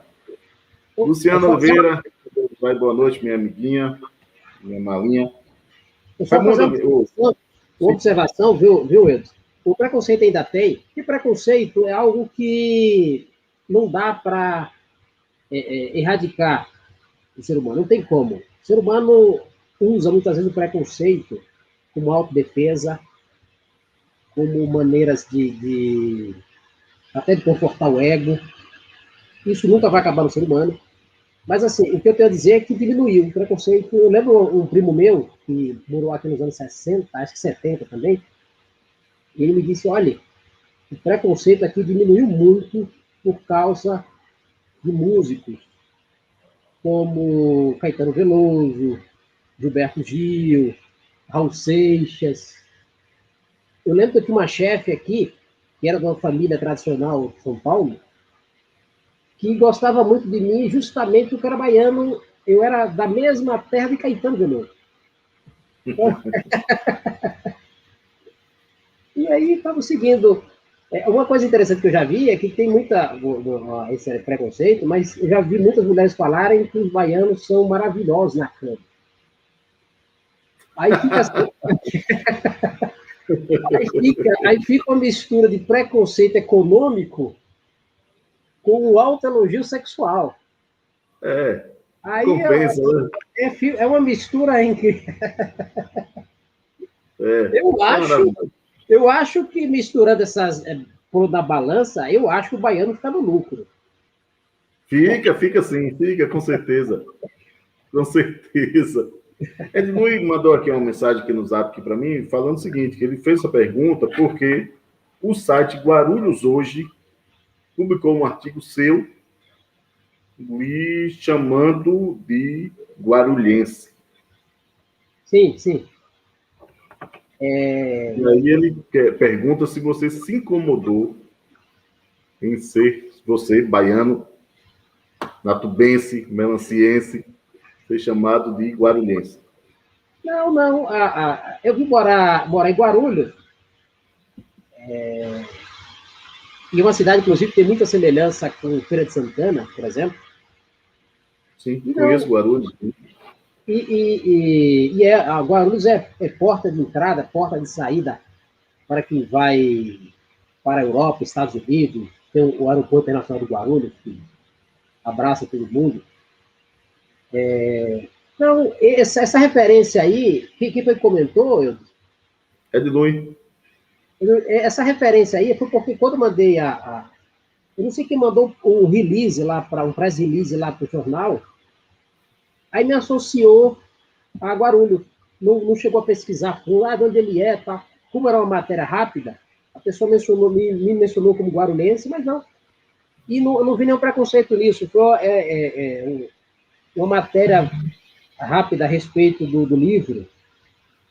Eu não me sinto diminuído, não. Me sinto até acolhido. Exatamente, eu ia falar isso até. Isso é bom porque Guarulhos está querendo se apropriar de você, né? E ninguém se apropria do que não é bom. Então isso é um elogio, enche o ego, é bom isso. Sim. Ô Darlan, tem mais dois comentários aqui. O do Raimundo. Raimundo, por falar em Caetano, os meus colegas de trabalho cantavam atrás do trio elétrico, eles cantavam atrás do trem elétrico. Quem não sabe o que é um trio... A primeira vez que eu fui em São Paulo, isso é um negócio assim. Primeira vez que eu fui em São Paulo, eu tinha, sei lá, 16 anos, 17 anos.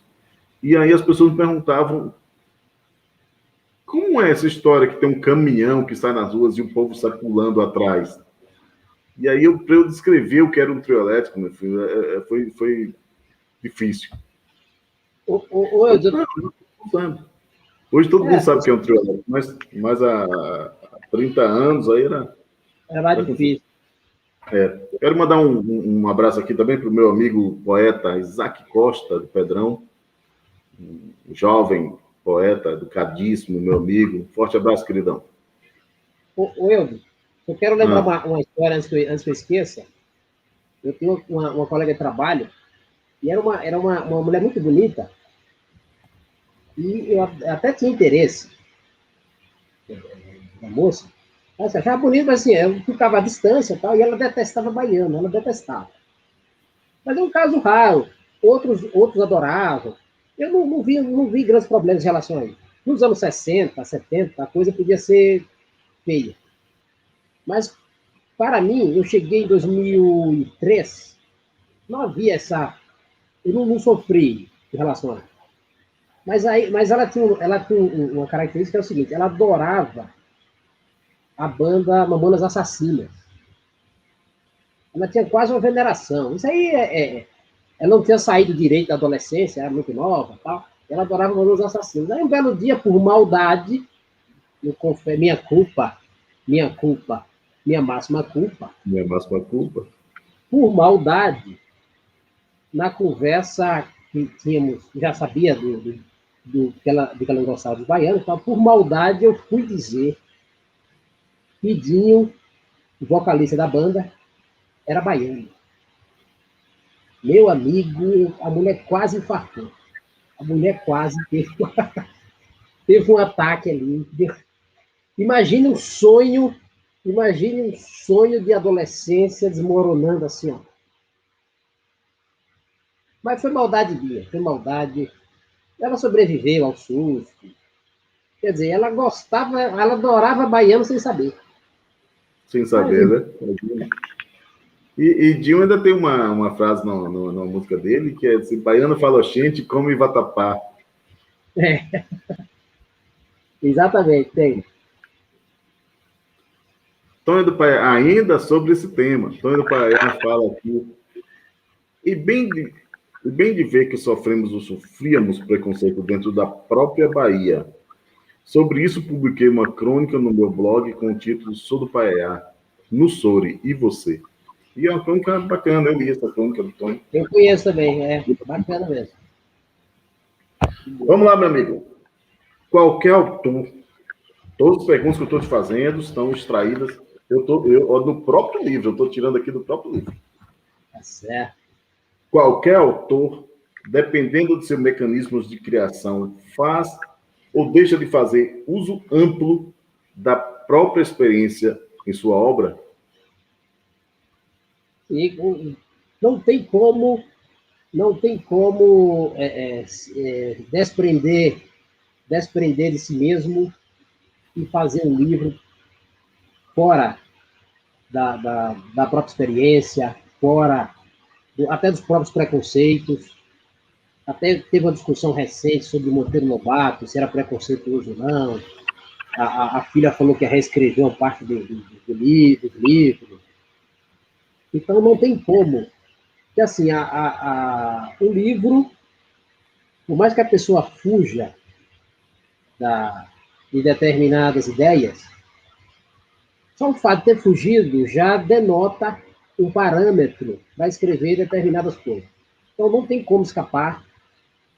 É aquele negócio, viu, Eudes? Só com a morte para nos livrarmos de nós mesmos. Não há outra saída. Por minimamente que o autor coloque ideias dele, coloque mais ideias que ele aprendeu dos outros, não deixa de ser a visão desse autor a respeito da cultura, a respeito do que ele aprendeu. É quase impossível ter esse desprendimento e uma visão que não seja numa condição mínima do próprio autor. Até na escrita, até no modo como encara as pontuações. Quando escreve, a pessoa coloca a personalidade ali. Mesmo que ela se policie a ponto de, não, vou fazer diferente, é um exercício em vão. Em vão. Isso é verdade. Darlan, vamos lá. Vamos lá, tem mais outra pergunta aqui ainda para você. Mas tinha uma pergunta aqui que eu pulei. Eu acho. Deixa eu voltar um pouquinho aqui. Acho que eu pulei uma pergunta de alguém. Não sei bem, mas. Não. Foi não. Foi não. Lembrando, mais uma vez, que dia 9 de setembro, de hoje a 8, estaremos aqui com Antônio Torres, aqui no Café com Prosa, o acadêmico Antônio Torres, meu amigo, meu queridíssimo amigo, para falar sobre o seu novo livro, Querida Cidade, sobre o qual todos estamos convidados e será uma prosa muitíssimo agradável, com certeza. Mais uma vez estar aqui, né? Já teve 2 vezes os vídeos estar aqui. E dia 14 de setembro estaremos, Carlos Silva, no Conectados do Paiá com Carlos Silva. Eu estarei lá batendo um papo com o quase conterrâneo Carlos Silvio. Obrigado, Carlos, mais uma vez. E dia 13 de setembro será a live da Biblioteca do Paiaiá. Geraldo Prado, com Antônio, Tom, Décio e Marcelo Torres. Amigo, vamos falar um pouquinho aqui sobre Essas lives prometem, hein? Prometem, todas elas prometem. Prometem e cumprem. O melhor é isso, né? Que a gente promete, cumpre, entrega mesmo o que é prometido. Como estamos entregando aqui hoje. Eu disse que falaríamos sobre filosofia, sobre poesia, sobre literatura e sobre qualquer outro assunto que surgisse. Surgiram vários, nós estamos falando de vários aqui. Falando em filosofia, o seu livro, A Fúria de Papéis Espalhados, é permeado, é impregnado de filosofia. Você cita vários filósofos, inúmeros filósofos, né?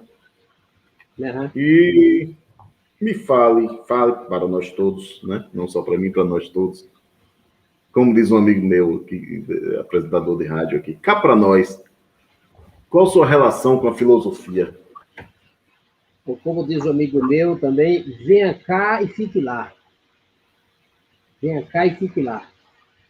A minha relação com filosofia, assim, eu não sou formado em filosofia, eu sou formado em história, mas a filosofia, ela se envolve em praticamente todas as áreas de conhecimento.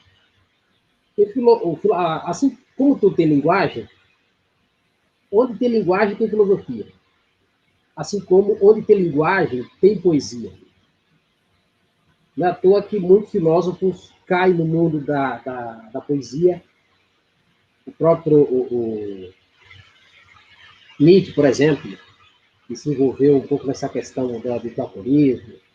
Os filósofos tendem a cair nesse outro mundo.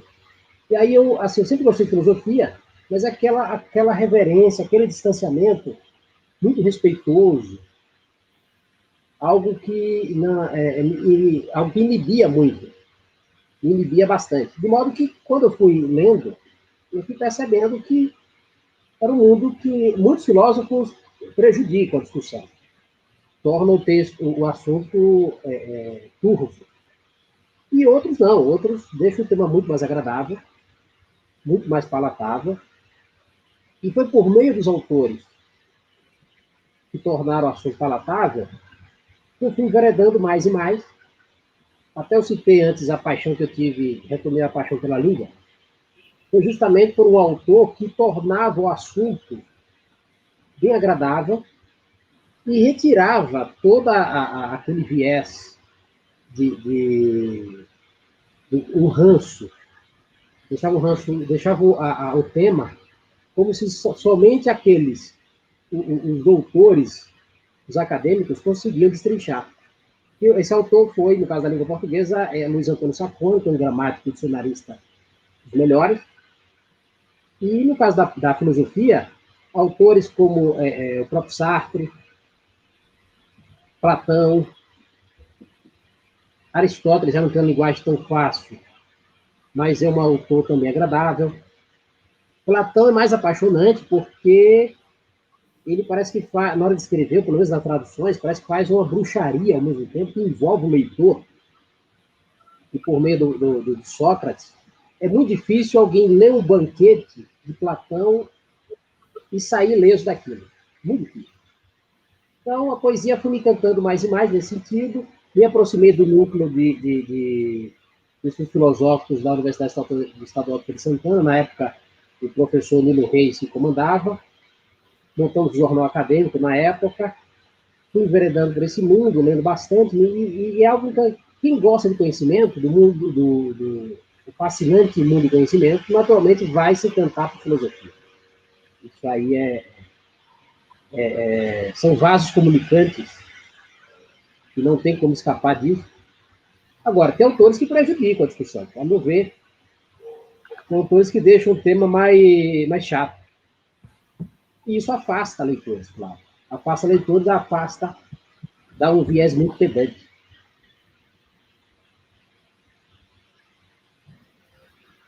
É verdade, isso é verdade. Tem que tomar um cuidado para não tornar o texto pedante, chato, arrogante até, né? Mas tem autores que fazem questão de deixar assim, viu? Tem autores que... Exato. Não... E outra, é uma escolha. Se o autor quiser isso, beleza. Agora, o que não pode é o autor fazer isso e ainda querer cativar, ainda parecer agradável. Aí não tem como. Não tem como. Não tem como mesmo. Pena, Darlan, que nós estamos chegando aqui à nossa reta final, já com 1h42 minutos de prosa. Nós começamos 10 minutos atrasados por causa da internet, então a gente já está aí batendo no ponto do encerramento, né? Mas já fica o convite para um retorno em breve, voltar aqui para a gente continuar essa prosa muito boa, muito bacana mesmo. Gostei muito estou gostando muito de estar aqui conversando com você, ainda estamos. Mandar um abraço aqui para o meu amigo Márcio Andrade, e também para a minha amicíssima Clara Santana. Muitíssimo obrigado. Tem uma pergunta aqui para a gente, a última pergunta da noite aqui de hoje. Darlan, quando você era menino, costumava trocar gibis? Eu, diz Raimundo Torres, fiz muito isso na porta do cinema.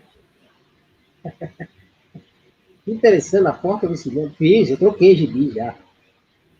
Já trocava gibi. Agora, a troca de gibis, ela é uma relação que nem sempre dá certo, porque depende do gibi que está vindo. Eu presumo que ele trocava gibis, ele se desfazia dos gibis que ele menos gostava. A menos que ele tenha... Sempre, claro. Claro, é sempre assim. Mas eu conheço um amigo, que é o Pedro Cardoso, que é do Raso, vizinho a... Esse quem é, Pedro? Pedro montou a biblioteca no Raso e tem um desprendimento com o livro que eu acho até obsceno.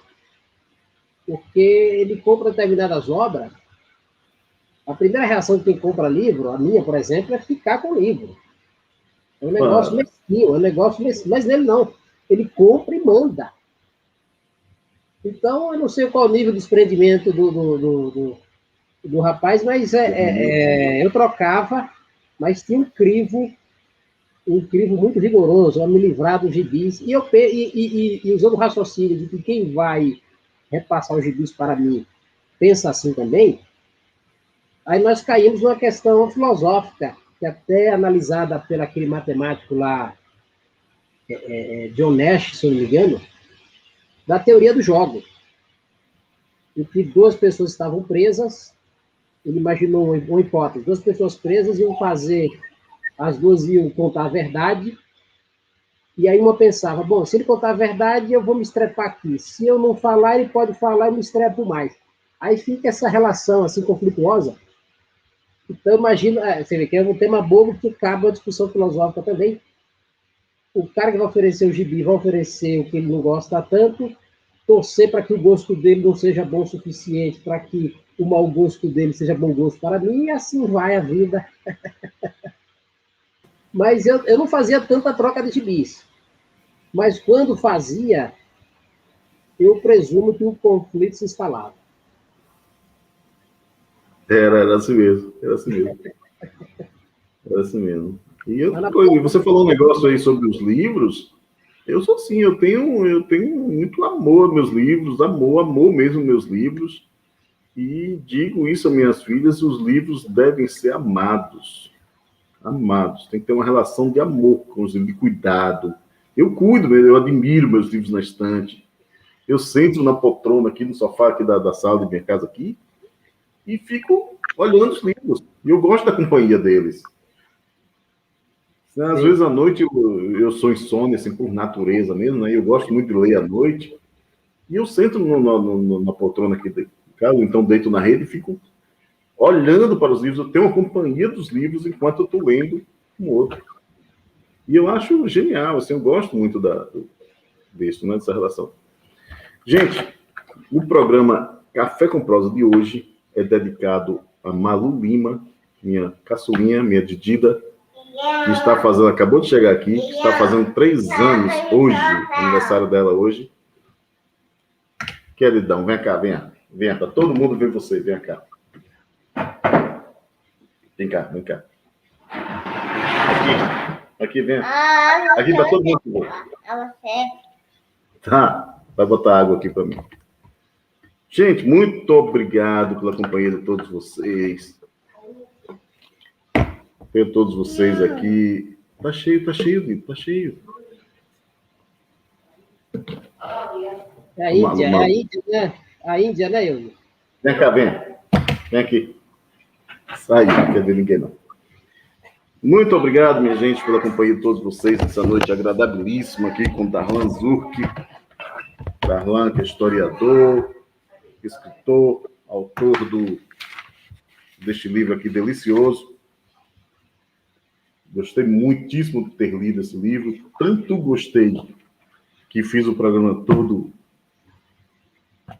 extraído daqui do livro. E foi uma noite muito agradável, está sendo ainda, né? Ainda temos alguns minutinhos aqui para encerrar nosso programa. Extremamente agradável aqui com o Darlan Zurk, essa figuraça, esse camarada bom de prosa, bom de papo, amigo leal. E foi muito bacana ter tido aqui essa conversa com você, Darlan. Quero parabenizar mais uma vez aqui pelo seu livro, que eu gostei muitíssimo mesmo. Obrigado. E agradecer sua presença aqui com a gente hoje.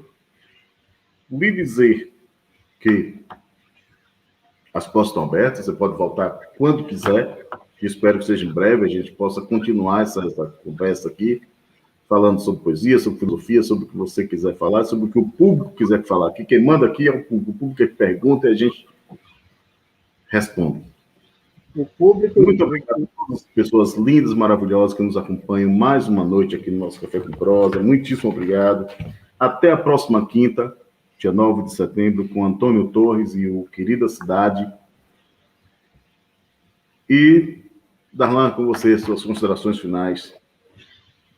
Eu só agradecer, obviamente, o convite. Eu conheci... ainda não nos conhecemos pessoalmente, hein? Só pelas vias, pelos caminhos virtuais. E já somos amigos de infância. E a simpatia que você é, o cuidado que teve com o livro, as postagens, levantando a bola de maneira bem amigável. Claro que sim, pode criticar também à vontade, mas pela gentileza, pelo cavalheirismo, enfim. o convite aqui, agradecer ao pessoal que participou e fico à disposição. Vou terminar, estou com férias previstas para breve e tentar terminar o seu, que eu comecei e concordo com os canalistas sobre a presença da poesia na obra. E boa sorte aí está com romance para terminar. Boa sorte aí, vamos conversando. Parabéns, damos parabéns à Eureka, um estúdio que eu conheci no curso intermédio, gostei muito, foi um trabalho primoroso, mas até a arte de divulgação já mostra ali a qualidade do local, do trabalho que o pessoal executa. Obrigado por tudo. Fico à disposição, se precisar. Obrigadão mesmo. Obrigadão, viu? Um beijo aqui para Nanti, Luana e Aécio, minha irmã, minha filhada e meu cunhado, para Lucília e Maria Clara, para Sara e João, minha filha e meu genro, Ana Paula e Luiz, minha irmã e meu cunhado, para Sheila, para tia Isa. Também agradecer a Kaique, que me ajuda aqui com a internet. E chegou um recadinho aqui, Daiane Souza, os últimos 30 minutos curtindo um papo muito bom nessa noite de quinta-feira. Grande abraço do seu confrade Ranieri Caetano. Obrigado, Ranieri. Mandei o livro para ele, mandei já o livro, vai chegar em breve, hein, Ranieri? É isso aí. Sim, Darlan, aproveitar aqui, vamos dar um abraço aqui para os nossos confrades da Academia de Letras do Vale do Itapicuru. Opa! Nossos o padre Wilson, né? Hein, Eudes? Wilson, Caetano, padre Antônio Wilson. do Paiá, o Jadson, que vai estar aqui com a gente em breve, o André Dantas vai estar com a gente aqui, creio que ainda esse mês, acho que é dia 30, o André virá aqui, bater um papo com a gente aqui. André é museólogo, vai falar sobre a família Dantas, sobre o casarão lá de Cambuciatá. Vai ser uma prosa muito boa. Lampião e etc. Um abraço também até todos da Alve.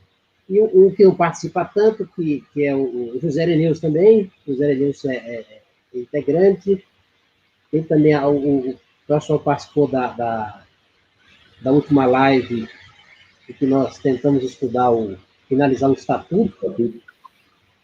É uma equipe de altíssimo nível, hein? Não fale meu nome, fale o nome do altíssimo nível do pessoal dos confrades. É boa. É uma alegria nossa fazer parte da Academia de Letras do Vale do Itapicuru. Darlan, queridão, forte abraço para você, viu? Muito obrigado. Obrigado. Deus abençoe sua carreira, sua vida, seu trabalho e seus projetos. Conte comigo, estamos juntos e volte logo para a gente conversar aqui, a continuar a nossa prosa. Boas ordens. Um beijo no coração de todos vocês que nos acompanham. Até a próxima quinta. E Deus abençoe a todos vocês. Muitíssimo obrigado.